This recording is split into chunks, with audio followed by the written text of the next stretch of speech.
This is the worst dentist I've ever been to. Terrible staff with horrible bedside manner and even worse care. Do not go here. Worst experience in my dental history. I wouldn't even give it 1 star if I didn't have to. Do not come here unless you absolutely have to. This is by far the worst service I've ever had. Hi, I'm Jeff Blumberg and I'm the Chief Operating Officer at MGE. And this week's tip is part 1 of 2 on how to respond to negative reviews. These are going to be a little longer than some of our other tips, and that's intentional. I wanted to make sure that I got as much information as possible in here. And this information is actually an excerpt from MGE's Internet Marketing Seminar, where we cover this, as well as how to advertise on Facebook, optimize your website, advertise on Google pay-per-click and whatnot. And I wanted this to be a real learning experience. So you get a negative review, and a negative review can be anywhere from mildly irritating to devastating. I've seen people get very upset about these things, especially when it's written in such a way to paint your office in a negative light and omits a lot of key details about what actually happened during this patient's experience. And it puts you in a position where you want to do something about it. So then the first question is, should you respond? And we're going to be talking about that a little bit. If you were a general business, I would say absolutely yes. You respond to every good and every bad review. It's an important thing to do. And keep in mind, when you're responding to a review, you're not necessarily just doing it for the person who left the review. You're doing it for anybody else later who's going to look at this. This is a public relations thing that you're doing for your office. Now, the problem with healthcare professionals is between HIPAA and a number of other considerations, you might feel like you're a bit handcuffed in how you respond. As a matter of fact, I saw a petition going around online not that long ago to actually ban review sites from having healthcare professionals on there because healthcare professionals are limited in how they can respond. Personally, I don't think that's going to ever go anywhere. It's something that you're just going to have to live with, and it sort of is what it is. Now, that said, having negative reviews is not the end of the world, and I talked about this in a recent tip, why you don't want a 5-star overall rating, which if you didn't see it, you can find it by clicking here. And in there, I even mentioned there was a study done by TechCrunch where people are most influenced to buy with an overall rating of 4.2 to 4.5. So you don't necessarily want a 5-star overall review. And part of your strategy in handling negative reviews, always, a large part of your strategy has to be cultivating more positive reviews. That's the ultimate weapon against those things. And we have a tip from our marketing director, Adam Mortimer, which you can find by clicking here, where he talks to you about how to get more positive reviews. So you have a negative review, and you want to respond. Now, before you do, there's 2 things I would take a look at. Number 1, there is a possibility, especially if it's a really nasty, inappropriate, harassing review, that review could be removed. Depends on where it was posted and what the rules are of where it was posted. Facebook, Google, Yelp, because those are the big ones, have community standards and terms of service. If you feel like the review violates those, on Facebook you can report the review. On Google and Yelp, you can flag the review. And that may get the review taken down. I have seen it happen before. Just because it's negative, that isn't a reason for them to take it down. All right, but that's the first thing you can take a look at. Second thing is, let's say it's a clinical complaint, something that may lead to some sort of a malpractice claim.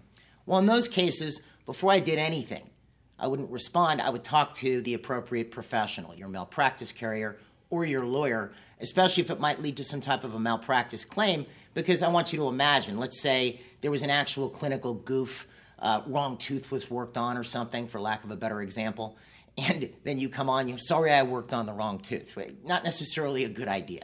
So before you respond to those kind of reviews, you want to consult the appropriate professional, all right? So let's say it doesn't violate the 2 points that we just covered. It's not a clinical issue, and the site that it was left on isn't going to remove the review. So what we do is we have 8 simple guidelines that you can follow when responding to sort of paint your office in a positive light. And what I want to do, before I get into those 8 guidelines, I want to show you how not to respond to a review. So I'm going to throw this up on the screen. Now, this is a review I pulled randomly off Google. This is for a dental office. You'll see that this office is rated 2.7 overall with 33 reviews. So let's look at this review. Do not trust the people at this place. The manager is a greedy scumbag.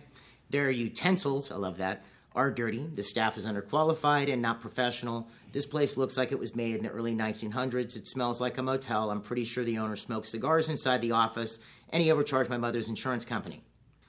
We stepped in to get my mother's tooth checked out and left shortly after seeing how dirty and unorganized this office was, and was still charged by the insurance company. Do not look this way. It's honestly disgusting, by the way, these 5 stars are not legit. It's misspelled. This place is a Nightmaid. I think they meant to say nightmare. All right, so that's pretty rough, right? Well, let's look at the response from the owner. Tell them the truth, blank. I have to redact the names, obviously. You were working here to learn dental assisting as part of your internship. Instead, you thought you knew it all and tried to tell us how to run our business. Your mother was never a patient here, and we never billed her insurance company. You weren't even fired. Actually, you walked out and threw your key at me. Tell the truth. All right, so it's a pretty rough exchange there. Now let's look at, this is the same office. This is a second review. These guys are crooks. My girlfriend had 2 root canals done with crowns, and 1 year later she has pain in both teeth, and one of the crowns is loose. These guys are so shady. Please don't trust them with your teeth, and please don't trust, I omitted the rest, but it was more of the same. Here's the response from the owner. Who are you? Who is your girlfriend? Please have your girlfriend or you call the office at, and I obviously blanked out the phone number. We stand behind our work 100%. Call us, we will make it right, redo, or fix whatever is wrong. All right, so you look at this, and it's a bit of a rough response. And before I get into why this is an unworkable way to respond to a review, I want you to do a little exercise with me. I want you to imagine that you've been referred to this office by a friend, all right? They tell you, go see Dr. whoever this is. I don't know this doctor. It was picked at random. You're referred to go to this office, and over 80%, we've talked about this in other videos, of people will check someplace out online before they go. So you go online, you look at Google, and you see this. The question I have for you, imagining you're a patient, is what would be your idea of this office after reading this online? What would you think of this office? What would your impression be? It probably would be negative. It definitely wouldn't be positive. And I don't know this doctor. This doctor might be the nicest person in the world. This doctor might be a great dentist. But based upon the foot they're putting forward, or the public face based on these Google reviews, it's not very good. So this is a great example of how you don't want to respond when you're responding to a review. So with all that in mind, let's have a look at the 8 ways or 8 rules you want to abide by or follow when you're responding to a review. So rule number 1, and this review I just read you, or the person who responded could have benefited from this, is don't take the review personally, all right? One thing you'll notice is when people get upset is they have a tendency to exaggerate things, or they'll say things that they regret having said later. We've all done this. We've been angry, we say something, and what do we always say afterwards? We didn't really mean it, right? When somebody's upset, that 5-minute wait might become a 20-minute wait that they're complaining about. So when you're looking at a negative response, or a negative review rather, don't take it personally. Don't answer angry. I've even seen sites say, wait 24 hours before you respond. I don't agree with that. I think someone can exert a little bit more self-control, but you definitely want to respond without being upset, and don't take what the person is saying as a personal attack. All right, which leads us to rule number 2, which is always take the high road.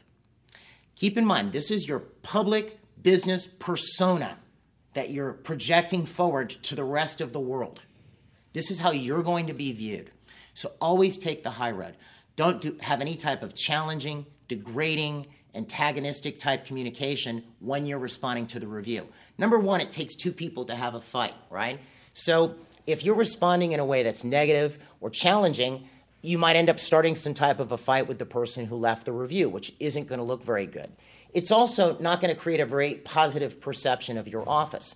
And from a PR perspective, you're always going to lose that PR battle. If I'm looking at some business online and the owner responds negatively to a negative review, whether it's me or it's you, this is a surveyed point, the business is going to lose that PR battle. People are generally going to side with the consumer. So you don't want to create that type of perception. You always take the high road, all right? Rule number 3, look at negative reviews as a learning experience. Now, the trolly ridiculous review that had nothing to do with actual reality probably isn't a learning experience. But what if it's a complaint about your receptionist, or the fact that your office is always running behind? Or what if it's a series of negative reviews about treatment planning? As a matter of fact, if I were to estimate, and this is just an estimate, 30% of the negative reviews I see about dental offices have to do with treatment planning. I came to this office for a cleaning as a new patient, and they told me I needed $4,000 worth of work. All right?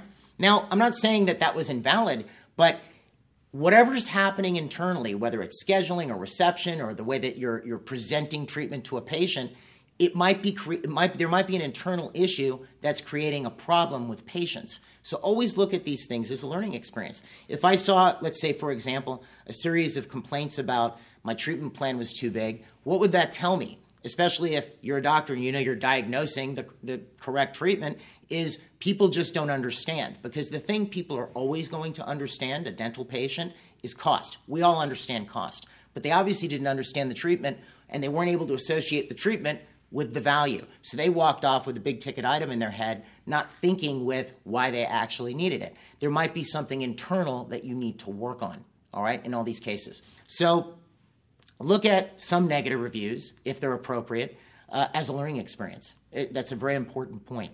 Point 4, which I'm not going to explain this week. We're actually going to pick it up in next week's video, but I'll give it to you as a little bit of a preview, is always mind HIPAA when you're responding. You want to make sure you're sticking within HIPAA when you're responding.